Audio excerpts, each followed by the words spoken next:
Export import business সম্পর্কে মানুষের মধ্যে একটা মেজর ভুল ধারণা থাকে। সেটা হলো ইনভেস্টমেন্ট প্রচুর লাগে। কিন্তু আজকে আপনি এই ভিডিও দেখার পর আপনার এই ভুল ধারণা সম্পূর্ণরূপে মিথ্যে হবে। কারণ আমাদের এই যে ভুল ধারণাটা আছে সেটা হলো ল্যাক অফ নলেজের কারণে। আমরা এক্সপোর্ট ইম্পোর্ট সম্পর্কে আমাদের সেরকম নলেজ নেই বলে আমাদের মধ্যে এই ভুল ধারণাগুলি চলে আসে। আমাদের মনে হয় এখানে প্রচুর টাকা ইনভেস্টমেন্ট লাগে, কিন্তু অ্যাকচুয়ালি সেটা না। এখানে মেজর যে কস্টিংটা হয় সেটা আমি এই ভিডিওর মাধ্যমে আপনাদের বোঝানোর বা তুলে ধরার আমি চেষ্টা করব। তো আপনারা দেখছেন eximBangla.com। আমি হলাম একজন মার্চেন্ট এক্সপোর্টার। আপনাদের খুব সঠিকভাবে আমি বোঝানোর চেষ্টা করব যে একটা এক্সপোর্ট বিজনেস শুরু করতে হলে ইনিশিয়ালি আপনার কী ধরনের ইনভেস্টমেন্ট লাগতে পারে। একটা এক্সপোর্ট বিজনেস শুরু করতে হলে আমরা এখানে দুই ধরনের কস্ট দেখতে পাই। একটা হচ্ছে ফিক্সড ক্যাপিটাল আর একটা হচ্ছে ওয়ার্কিং ক্যাপিটাল। এখানে ফিক্সড ক্যাপিটালের ক্ষেত্রে আমাদের যে ইনিশিয়ালি যে পেপারস রেডি করতে হয় তার জন্য কস্টিং লাগে। তো আমরা পেপারস এক্সপোর্টের ক্ষেত্রে যে পেপারসগুলো রেডি করতে হয় সেটা হলো আইইসি কোড।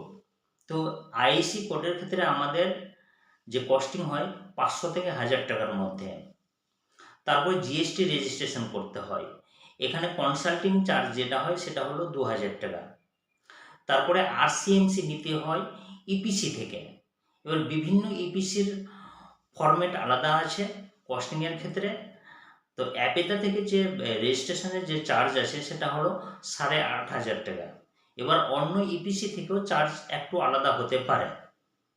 তারপর আমাদের যে ডকুমেন্টসটা লাগে সেটা হলো, আমাদের যদি ফুড ক্যাটাগরির মধ্যে থাকে তাহলে এফএসএসআই সেন্ট্রাল লাইসেন্স আমাদের লাগবে, ফুড লাইসেন্স। তাহলে এখানে ফুড লাইসেন্স ক্ষেত্রে 7500 টাকা কস্টিং আসে। এবার আমাদের একটা ব্যাংকে একটা খাতা খুলতে হয়, কারেন্ট অ্যাকাউন্ট।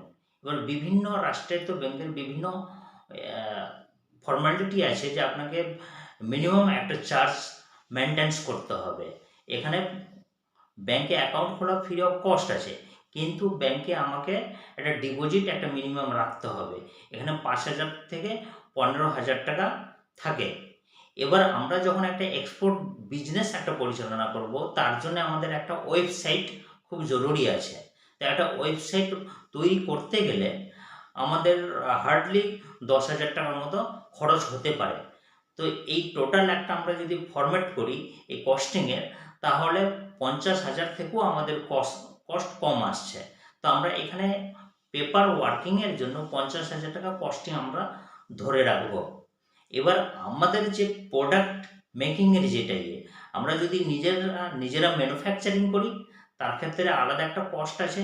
কিন্তু আমরা যদি মার্চেন্ট এক্সপোর্টার হিসাবে আমরা যদি এই বিজনেসটাকে পরিচালনা করি তাহলে এখানে আমাদের প্রোডাক্ট মেকিংয়ের কোনো কস্ট লাগছে না। আমরা ডাইরেক্টলি ম্যানুফ্যাকচারের কাছ থেকে প্রোডাক্টটা বাই করে আমরা সেটা ইন্টারন্যাশনাল মার্কেটে আমরা সেটা সেল করব। কিন্তু এইখানে আমাদের যদি ফুড আইটেমের মধ্যে থাকে, ভেজিটেবল আইটেমের মধ্যে থাকে, এখানে কস্ট খুবই কম লাগে। এবার যদি সেটা হ্যান্ডিক্রাফট আইটেমে যদি হয় তাহলে সেখানে কস্ট আরও কম লাগে। আমরা ধরুন যে জুট ব্যাগের ক্ষেত্রে আমরা যদি জুট ব্যাগ এক্সপোর্ট করতে চাই তাহলে আমাদের সেটা একটা বিশাল একটা কোয়ান্টিটিতে অর্ডার হয়তো নাও আসতে পারে।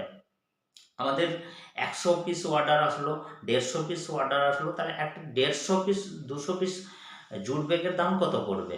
তাহলে আমাদের কস্টিংটা অ্যাকচুয়ালি কম লাগছে। এটা না যে আমাদের বিশাল একটা অর্ডার আসবে, বড় কন্টেনার আমাদের বুক করতে হবে। না, এটা সম্পূর্ণ মিথ্যে কথা, এটা সম্পূর্ণ ভুল ধারণা। তা আমাদের এই যে চিন্তাধারাটা আছে যে আমাদের এক্সপোর্ট বিজনেসের ক্ষেত্রে অনেক টাকার দরকার, কিন্তু এটা সেরকম না। আমরা অ্যাকচুয়ালি যদি ক্যালকুলেট করি তাহলে আমাদের ডকুমেন্টসের যে পেপারস রেডি করতে হয় সেটা হলো 50,000 টাকার মধ্যে কস্টিং আসতে পারে। এইবার আমাদের যে ওয়ার্কিং ক্যাপিটালটা থাকবে সেটা হলো 1.5 লাখ থেকে 2 লাখ টাকা হতে পারে। তাহলে আমাদের এই টোটাল যে 2 লাখ টাকার মধ্যে আমাদের এক্সপোর্ট বিজনেসটা আমরা শুরুটা করতে পারছি। তাহলে যে কেউ এক্সপোর্ট বিজনেস শুরু করতে পারবে অল্প পুঁজি থেকে। তো আজকে এই ভিডিওটা আমার বলার উদ্দেশ্য হলো এটাই যে মানুষের মধ্যে যে একটা ভুল ধারণা থাকে সেইটা আমার এটা ক্লিয়ারিটি করা, এই ভিডিওর থ্রু থেকে আমার ক্লিয়ারিটি করা। তাহলে আপনাকে এই ভিডিওটা কেমন লেগেছে অবশ্যই আমাকে কমেন্ট করে জানাবেন। আর পরবর্তী আবার কোনো একটা টপিকস নিয়ে আমি আলোচনা করব। ততক্ষণে আপনারা ভালো থাকবেন, সুস্থ থাকবেন। ধন্যবাদ।